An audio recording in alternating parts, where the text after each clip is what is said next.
In this example, we're asked to look at a rod which is made up of two segments. Segment 1, which the left-hand side is rigidly attached to ground. The right-hand side is attached to coupler B.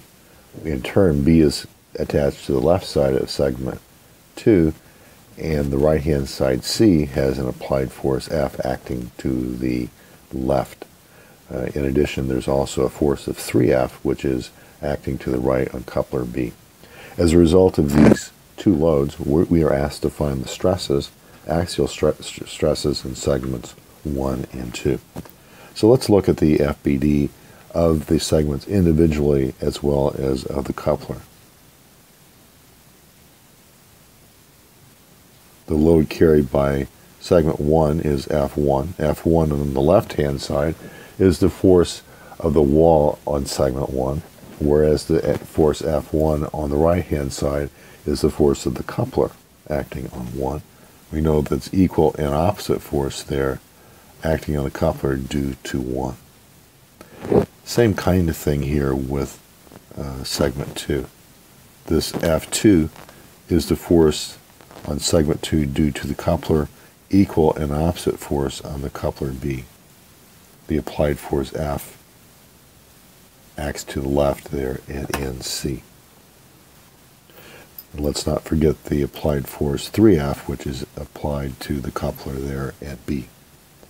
So from this, I'm simply going to write down a summation of forces, equilibrium equation for coupler B.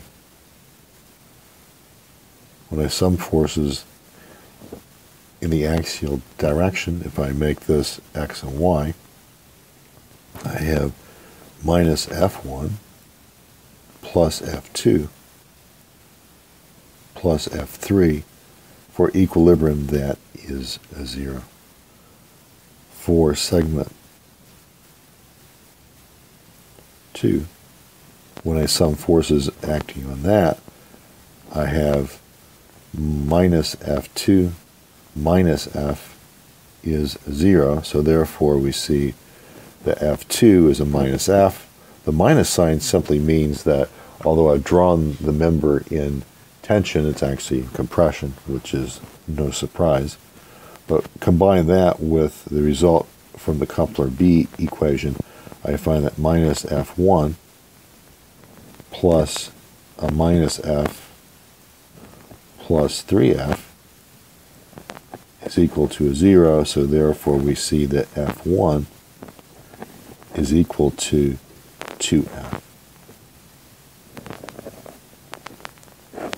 We have now the axial load that's carried by members 1 and 2. Therefore, for these thin axial members then, sigma 1, the normal stress, is going to be F1 divided by the cross-sectional area of A1. So that's going to be 2F divided by A1. A1 has a diameter of D1, so we know that the area is pi radius squared, the radius being D1 divided by 2 squared.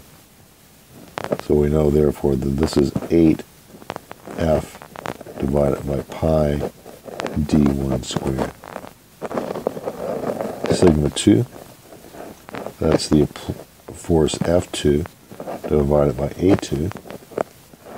And so F2, recall, was a minus F. This is pi divided by D2 divided by 2 squared, pi r squared.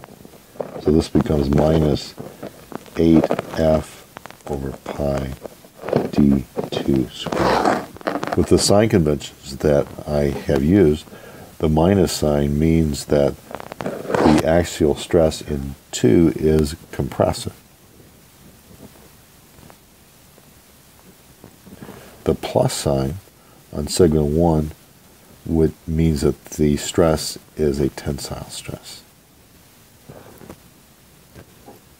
In summary, what we did, we drew a free body diagram of segments 1 and 2 and of the coupler, and from these three FBDs we were able to write down enough equilibrium equations to solve for the internal axial loads that are carried by segments 1 and 2. From that, assuming that these segments are thin and straight and meeting all the requirements talked about in class, the average stress is equal to the stress itself, which is the axial load divided by A, the sign we get that tells us whether the member is seeing tensile stress or compressive stress.